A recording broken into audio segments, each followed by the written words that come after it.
My book is called Coyote Places the Stars. The author of the book is Harriet Peck Taylor. She's a professional artist since 1977, then wrote and illustrated 2 books. Her work is found in art galleries throughout the U.S.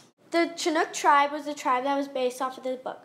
They're in the northwest coast, found in Washington and Oregon, and mainly found in the Columbia River and Pacific Ocean. The families in the Chinook tribe happened to welcome Lewis and Clark to the Pacific Ocean and help them survive winter. Their main food source is when they fish. Their main fish is salmon, and they also hunt and gather. For their culture, they have their own culture, heritage, and beliefs. Coyote places the stars. A coyote climbs to the moon to discover the secrets of the heavens.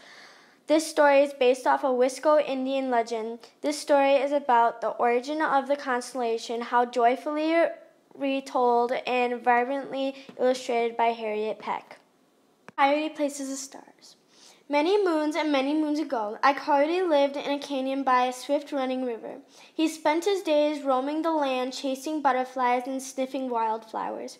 He lay awake many nights, gazing at the starry heavens. One summer night, he was relaxing in the cool grass with his friend Bear. Coyote had an idea. "I think I will climb the 3 heavens and discover their secrets." Bear scratched his big head and asked, "How can you do that?" "I can get up there with no trouble at all," Coyote said.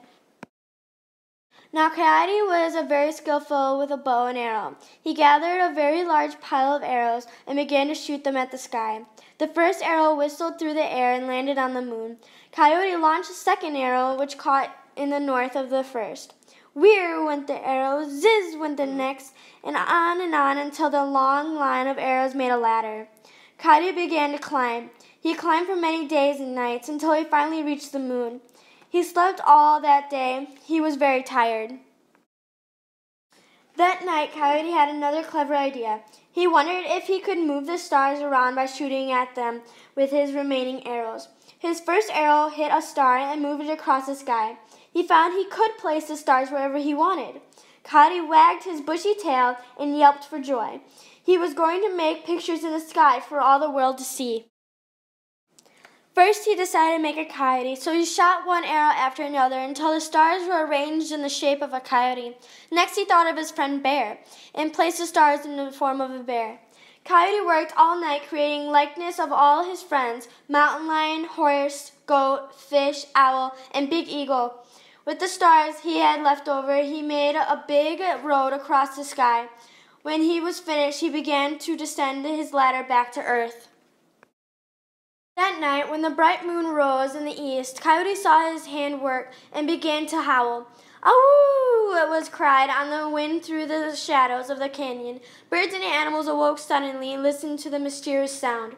It seemed to be calling to them. For canyons and mesas, hills and plains, they all came following the sound. Bears bounded out of their dens, squirrels scampered, and rabbits hippity-hopped over the hills. Bobcats crept, and briskly porcupines wagged along their trail.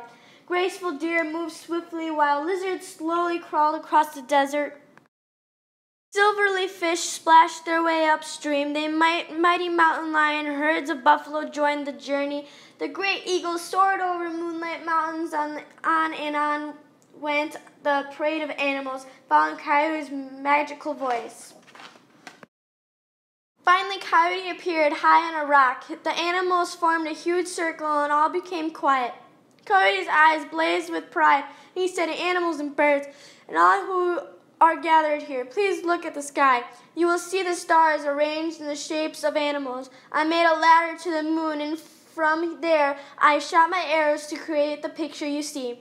As the animals looked up, a great chorus of woofing and whiffing, shearing and squawking filled the air. I made a coyote and my friend Bear.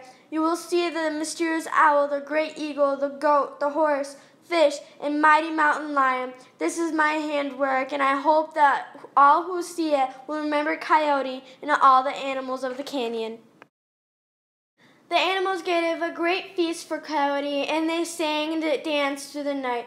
The animals discreted that Coyote was most clever and crafty of all the animals. Coyote was so grateful that he declared, "I will always be your friend and the friend of your children's children." Now to this day, if you listen closely in the still of the night as the moon is rising, you may even hear the magical howl of Coyote. He is calling you to your window to gaze at the star pictures and to dream. The end. To me, the moral of the story was there will always be friendship and friends will do anything for you.